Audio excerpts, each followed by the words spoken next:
মরশুমের নতুন সবজি এঁচোড় কিন্তু মার্কেটে চলে এসেছে। আর এই সময়তে যে এঁচোড়গুলো পাওয়া যায় না, সেগুলো আসলেই খেতে খুব বেশি স্বাদ হয়। একদম বাচ্চা বাচ্চা কচি এঁচোড় যাকে বলে, না বেশি বড় না বেশি ছোট, মোটামুটি ওই 1.5 কেজি থেকে 2 কেজি ওজনের মধ্যেই হয়। আর খেতে অসম্ভব সুন্দর হয়, খুব একটা শক্তও হয় না, কষভাব তো থাকেই না। তো আমরাও সেদিনকে এরকম বাজারে নতুন একটা সবজি পেয়ে নিয়ে এসেছিলাম, কিছুটা পরিমাণ ওই হাফ মতন নিয়ে এসেছিলাম। আর তারপর প্রথমে এখন এটাকে কেটে নেওয়া হচ্ছে।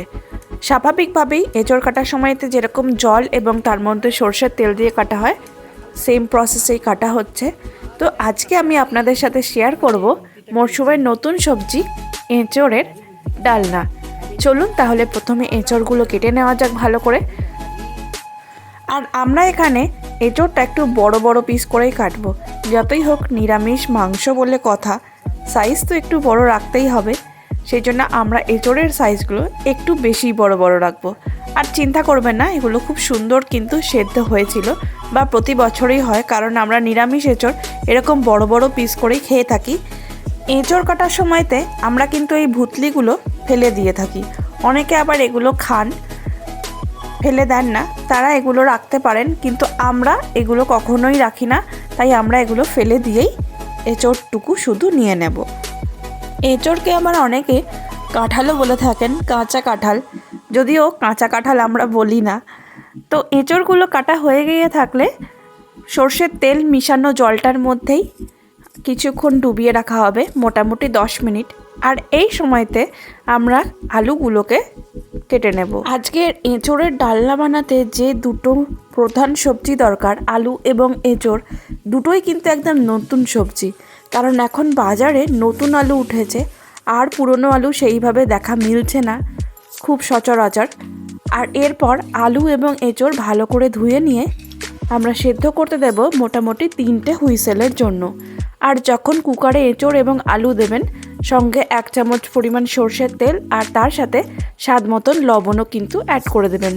আর এই এঁচোড় এবং আলু সেদ্ধ করা জলটা আমরা ফেলে দেব, তাহলে কষটাও বেরিয়ে যাবে। আলুগুলোকে আমরা এমনি র্যান্ডামলি কেটেছি, সেইভাবে কোনো শেপ দিয়ে কাটিনি। এরপর একটা কড়াইতে সর্ষের তেল গরম করতে দিয়ে ফোড়ন হিসাবে দেওয়া হবে গোটা গরম মশলা, 3টে ছোটো এলাচ, 1 ইঞ্চি পরিমাণ দারুচিনি এবং 3টে লবঙ্গ। তার সাথে এখানে দেওয়া হচ্ছে 1 চামচ পরিমাণ গোটা জিরে ফোড়নে।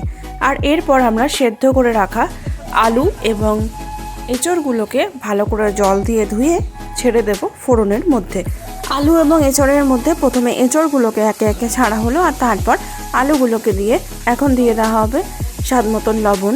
আর এক্ষেত্রে মাথায় রাখতে হবে, যখন আমরা এঁচোড় এবং আলু সেদ্ধ করেছিলাম তখন কিন্তু অলরেডি লবণ দিয়েছিলাম, সেই জন্য এখন খুব সামান্য পরিমাণে দেওয়া হচ্ছে লবণ, তার সাথে 1 চামচ পরিমাণে হলুদ গুঁড়ো। আর এরপর ভালো করে ভাজাভাজি করতে হবে। তারপর আমরা একে একে দিয়ে দেবো আমাদের রেগুলারের বাকি মশলাগুলো। আর এখানে দেওয়া হচ্ছে একটা গোটা দেখে বড় টমেটো 4 খণ্ড করে। এরপর আমরা এখানে অ্যাড করব 1 চামচ পরিমাণে আদার গুঁড়ো, 1 চামচ পরিমাণে ধনে গুঁড়ো, 1 চামচ পরিমাণে জিরে গুঁড়ো এবং 1 চামচ পরিমাণে লঙ্কা গুঁড়ো। এখন ভালো করে কষিয়ে নেওয়ার পালা। আর মশলা যাতে ভালো করে কষানো যায় সেই জন্য আমরা এখানে দিয়ে দিচ্ছি সামান্য পরিমাণে জল। আর এখানে আমরা সব শেষে কিন্তু আদার গুঁড়োটাকে অ্যাড করছি। আর এই ক্ষেত্রে বলে রাখি, আপনি যদি এখনও পর্যন্ত না সাবস্ক্রাইব করে থাকেন তাহলে আমার চ্যানেলটা প্লিজ সাবস্ক্রাইব করে দিন।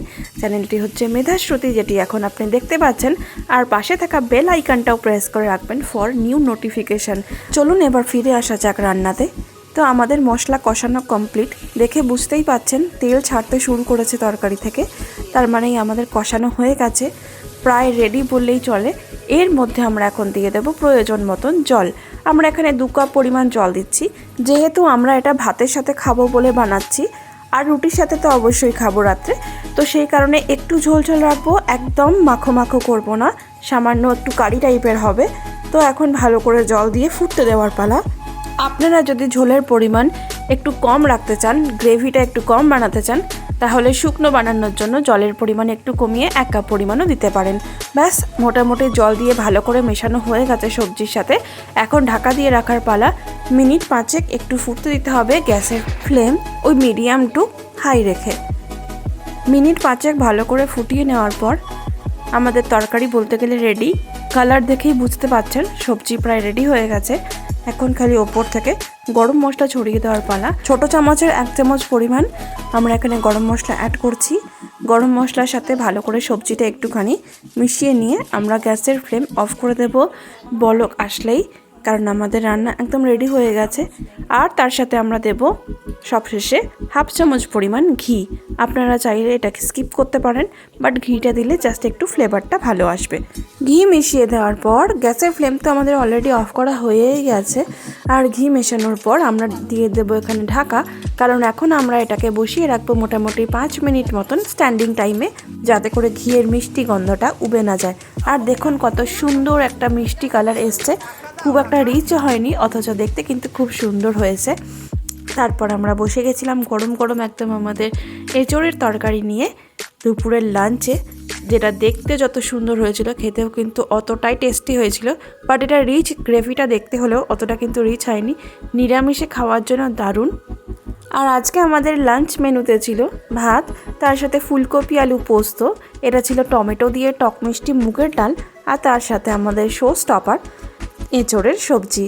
কেমন লাগলো আজকের আপনাদের এই রান্নাটা অবশ্যই জানাবেন। ভালো লাগলে please do like, comment, share and do subscribe. সামনেই রয়েছে সরস্বতী পুজো। সরস্বতী পুজোর সময়তে নিরামিষ দিনেও কিন্তু আপনারা এই রকম মরশুমের নতুন সবজি বানিয়ে ফেলতে পারেন। আর নতুন সবজি খাওয়ার মজাই আলাদা, খেতে সত্যিই খুব সুন্দর হয়েছিল। এঁচোড় তো আমাদের প্রত্যেকেরই খুব ফেভারিট একটা সবজি, তাই অবশ্যই একবার বানিয়ে দেখুন। আজ এই পর্যন্তই, আমিও লাঞ্চটা চলুন কমপ্লিট করে নিই। আর আপনারা আমার ভিডিওটা ভালো লেগে থাকলে please do like, comment, share. আমাকে ফেসবুক, ইনস্টাগ্রাম আর থ্রেডসেও ফলো করতে ভুলবেন না। সমস্ত লিঙ্ক দেওয়া থাকবে ডেসক্রিপশন বক্সে। ওকে, বাই, থ্যাঙ্কস ফর ওয়াচিং। দেখা হবে খুব শিগগিরই আর একটা নতুন ভিডিও। Tata, bye bye.